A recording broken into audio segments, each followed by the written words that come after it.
Price alert. இந்த நாளில் கூட ஏசப்பா உங்களுக்கு கொடுத்துருக்க வார்த்தை என்னன்னா, சங்கீதம் 138 வசனம் 3. நான் கூப்பிட்ட நாளிலே எனக்கு மறு உத்தரவு அருளினீர், என் ஆத்மாவிலே பலன் தந்து என்னை தைரியப்படுத்தினீர். ஆமேன். இந்த கனமான வார்த்தை கொடுத்த ஏசப்பாக்கு நன்றி செலுத்தலாம். இப்படியா ஒரு பக்தன் ஏசப்பாவை குறித்து சொல்றாங்க. அதே போலதான் நம்மளும் நிறைய டைம் ஆபத்தான சூழ்நிலையில போயிட்டு இருக்கோம். இந்த காரியம் எப்படி முடியும் தெரியல, இந்த காரியத்துல இருந்து எப்படி வெளியே வரப்போறோம்னு தெரியல, எப்படியோ மாட்டிட்டு இருக்கீங்க. ஆனா ஏசப்பா சொல்றாங்க, என்னை நோக்கி கூப்பிட்டேன்னா நான் உனக்கு மறு உத்தரவு அருளுவேன் அப்படின்னு சொல்றாங்க. மறு உத்தரவுனா என்ன? இம்மிடியட்டா ஏசப்பா நான் இருக்கேன் அப்படின்னு சொல்றாங்க. அதே போல உங்க ஆத்மாவில பலன் தருவாங்களாம்.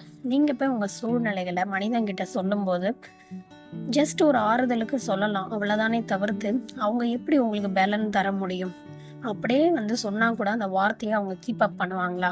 பண்ண மாட்டாங்க. ஆனா ஏசப்பா சொல்றாங்க, நான் உன் ஆத்மாவில பலன் தருவேன், இந்த காரியத்தை ஃபேஸ் பண்ணி முடிக்கிறதுக்கு நான் பலன் தருவேன்னு சொல்றாங்க. அது மாத்திரம் இல்லாமல் உங்களை தைரியப்படுத்துறாராம் ஏசப்பா. ஏசப்பா நிச்சயமா உங்களோட இருந்து உங்களை தைரியப்படுத்துவேன் அப்படின்னு சொல்றாங்க. அது என்ன காரியமா வேணா இருக்கலாம். உங்களுக்கு அது பெரிய காரியம், ஆனா ஏசப்பாக்கு அது ஒரு காரியமே இல்லை. சத்ரு வெள்ளம் போல உங்களை அழிக்கிறதுக்கு வருவான், ஆனா ஆவியானவர் உங்களுக்கு முன்பாக நின்று கொடியேற்றுவேன்னு சொல்றாங்க. அதே போல இன்னைக்கு என்ன பிரச்சனையா இருந்தாலும் ஏசப்பா கிட்ட சொல்லுங்க, அவரை நோக்கி கூப்பிடுங்க. நிச்சயமா ஏசப்பா நான் இருக்கேன் அப்படின்னு இந்த நாள்ல உங்களை தைரியப்படுத்துறாங்க.